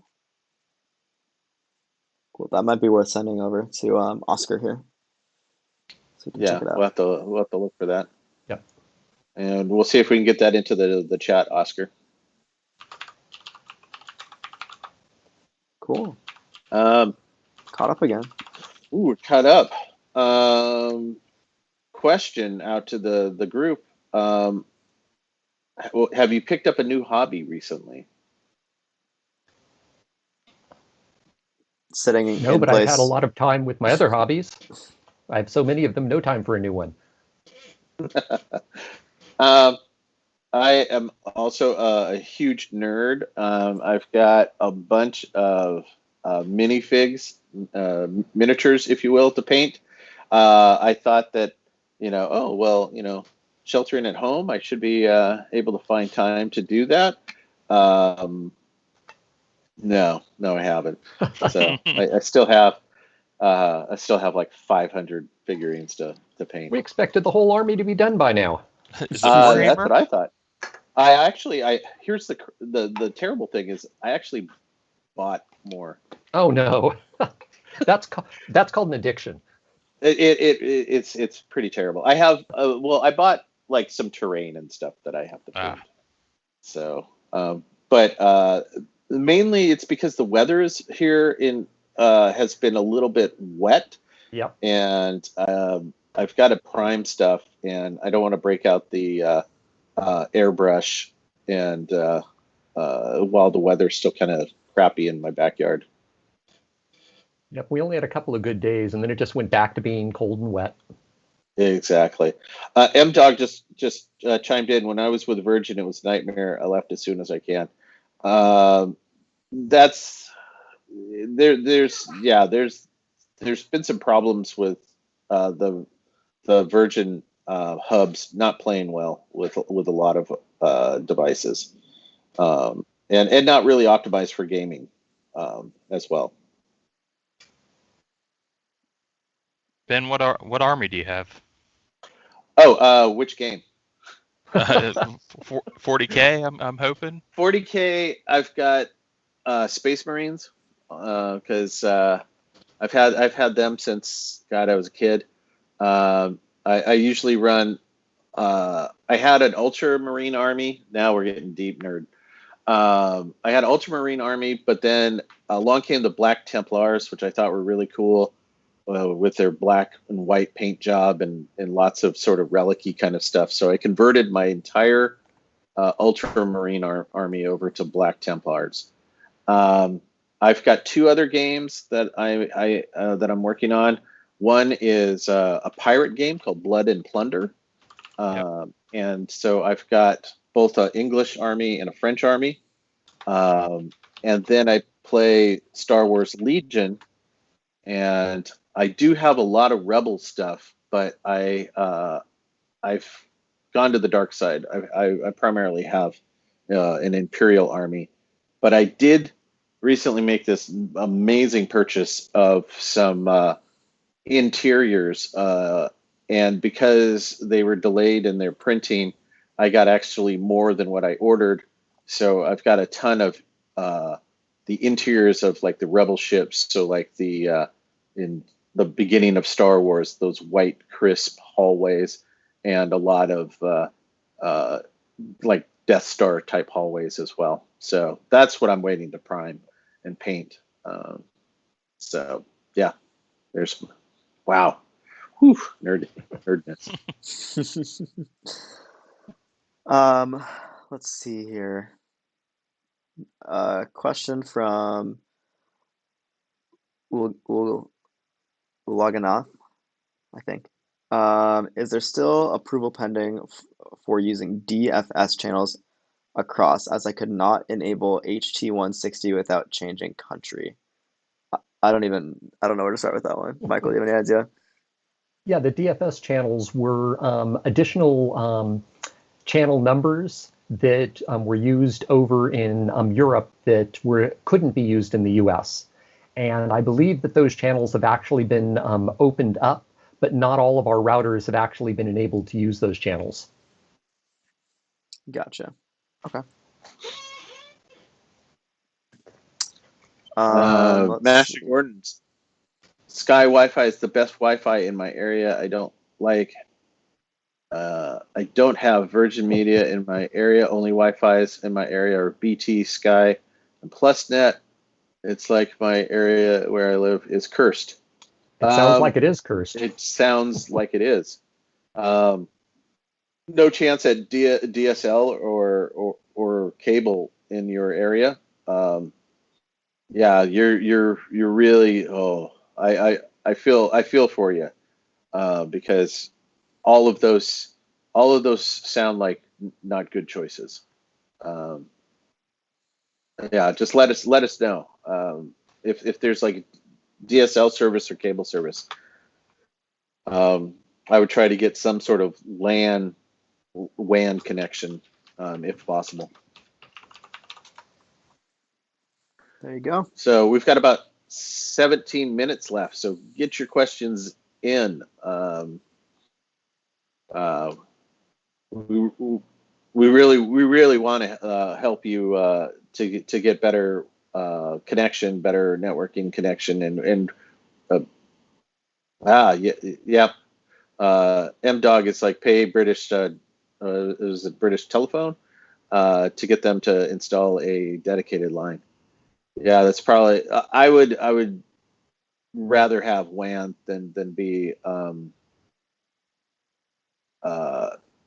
stuck with like a hotspot type thing. You'll have a much better experience. Totally. The hotspots are getting pretty solid technology, or pretty like viable. But still having that wired line is best. It's $4,000 to Oh my get it God. installed.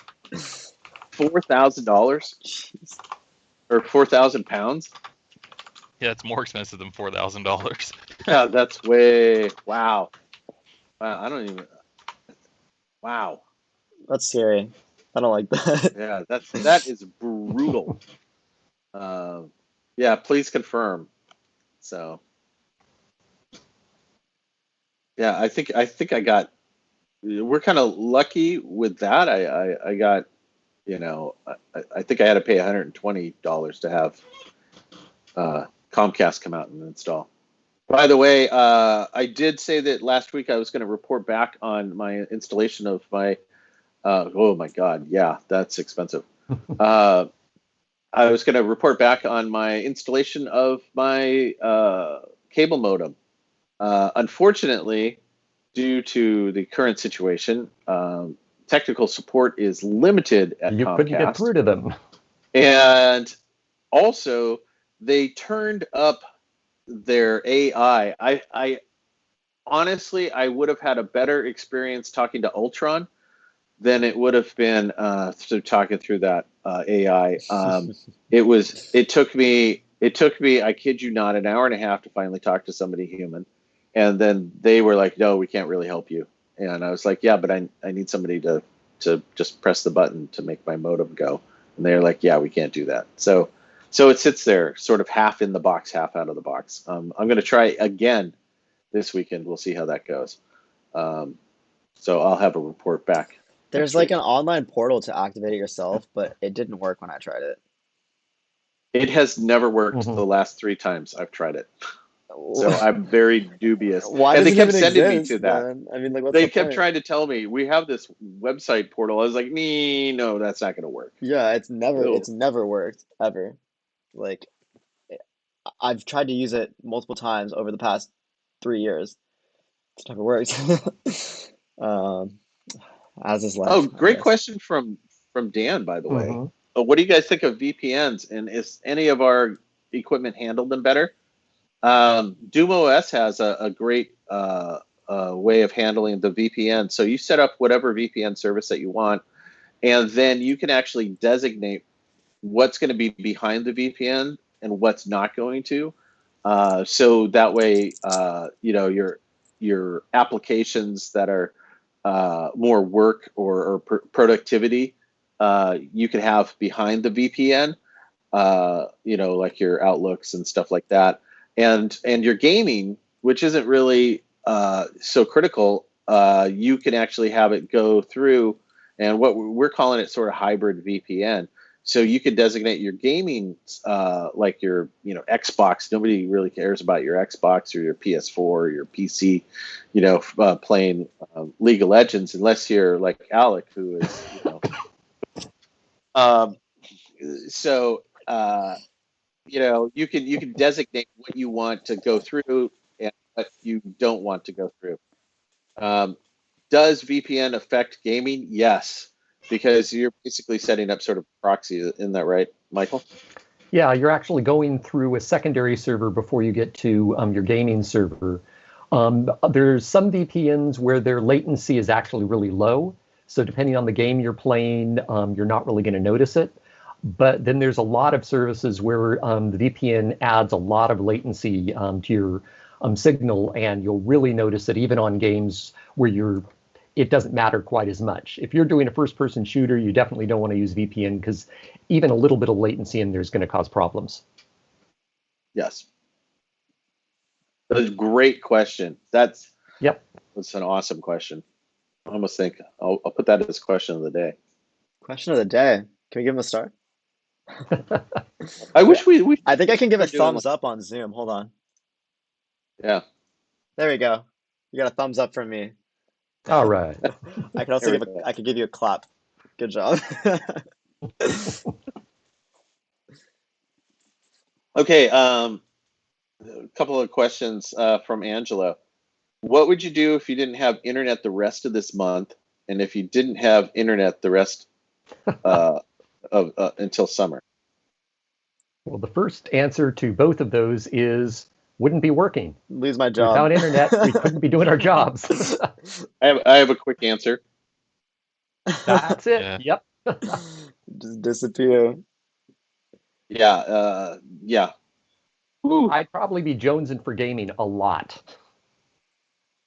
Yeah, there's only so much Pokemon I could probably play on my stream.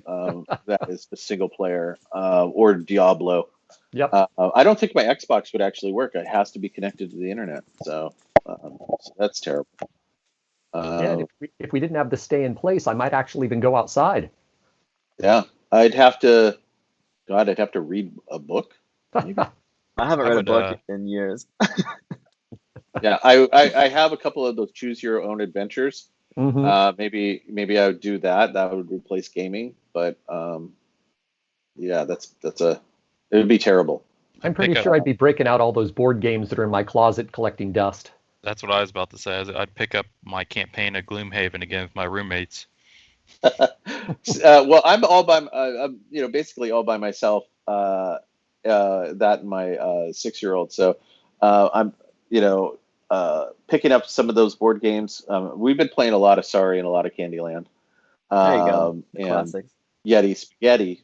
But the crazy thing, I just bought Twilight Imperium right before all of this went down.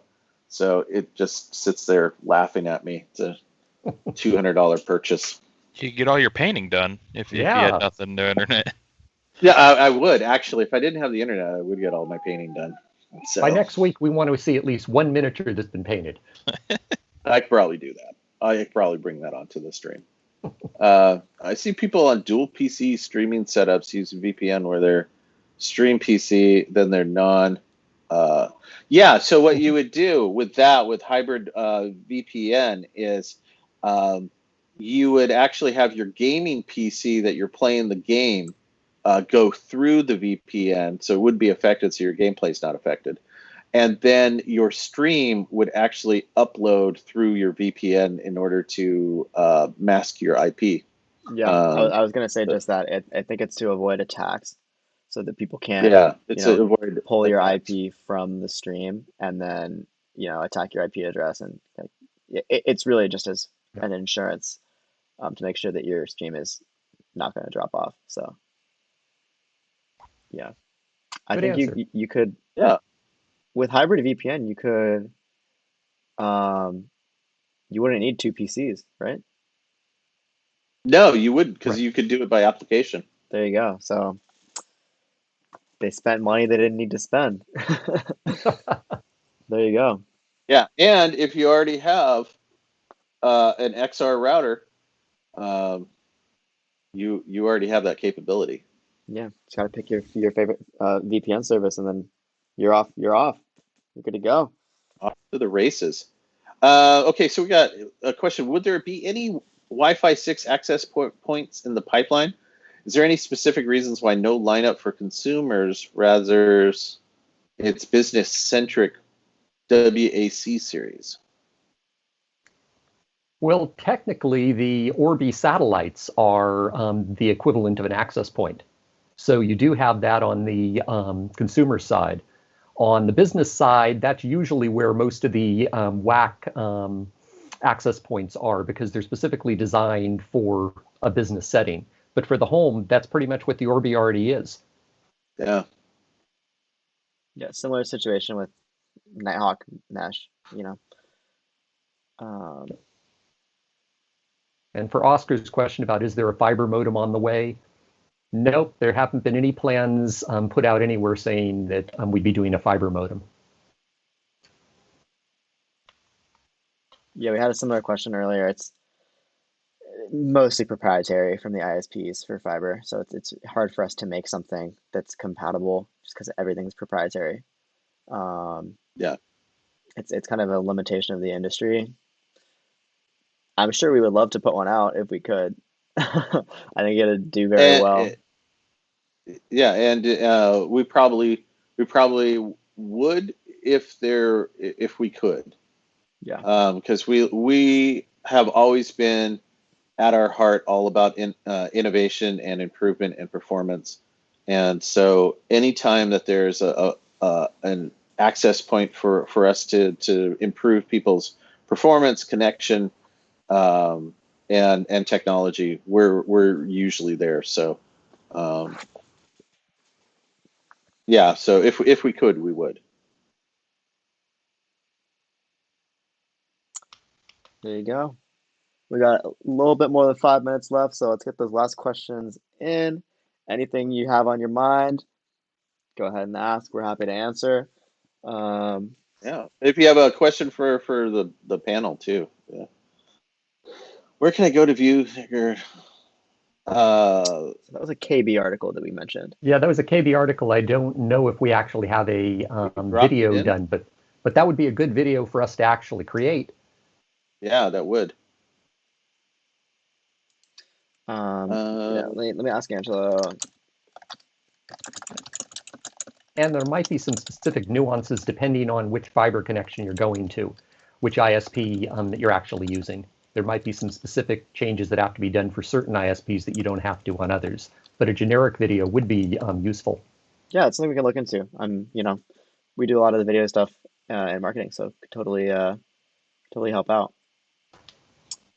Adalberto has a question for all of us, each of us to answer. How many years have you guys been working in the IT field? Ooh, Well, for IT. me, I don't really know if I can say I work in the IT field. I kind of do.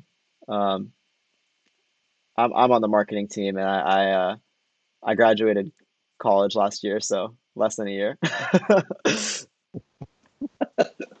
I'm pretty new.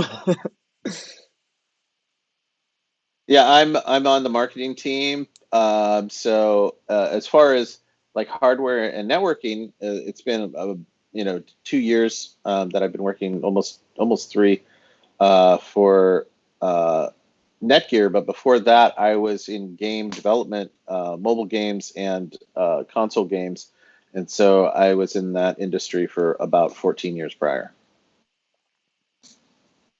Yep, and for me, not really IT specifically, but I've been doing tech for 20 plus years, and could go back even to building my own PCs as a teenager. So I've been doing it almost my whole life. Yeah, I've been in tech-related jobs for about 14 years now. Yeah, I've been in tech-related jobs since 2000. My first tech job was at Yahoo. Yeah, what's that? Oh, Yeah. just kidding. What is that? It's been sliced and diced up and chopped. I still use their email address on one of my accounts, so they're still there. Anytime that I come to your site and you're like, to proceed, you must have like some sort of email address. I use my Yahoo email. So yep. Yeah, that's my it's my equivalent of a burner phone email, I guess. Right. But I still have it. Okay, let's see. I think we're down to like the last couple questions. So we have another one from Laganath. He says, I believe the Orbi and router is a router and a mesh rather than an access point. Yes, access point mode would be possible in the settings. He would be more interested in a PoE-based access point with a ceiling mount. So, now we're kind of getting into the nomenclature of what an access point is. An access point doesn't necessarily mean it has power over Ethernet. And Right. to kind of expand on that, a consumer-facing access point with PoE is just too niche. If you want to run a business solution in your house, you can, and you can get a WAC series that has power over Ethernet. But as why we don't make it, it's too niche. It's just not something that we really see as, it's not a consumer-oriented solution. So I just don't really see us making it, or really a need for us to make that product. Yeah, and we already have a product, on the business side, all the WAC series that does that exact thing. Yeah. And they can be hooked into even, an Orbi hardwired as an AP. So there isn't a big need to try to come up with a consumer version of something that we already have. Yep. Cool stuff. Just going in order. Best router that can get me to 0 ping. Well, if we had that, we would. I have want to know that monopoly router. I'd over be the using it. entire industry. Doesn't It's exist. the router Yeah, running the game server. I would love to have that router. I think the lowest I've gotten is 18. I don't think it's even possible to get a 0 ping, because that means that there was absolutely no latency at all. You would have to be on site. You would have to be on site. Yeah. Wherever the server is. And most of the pro esports, those servers are on site, so they're experiencing 0 to 1 ping. The lowest I've ever experienced playing a game was 18.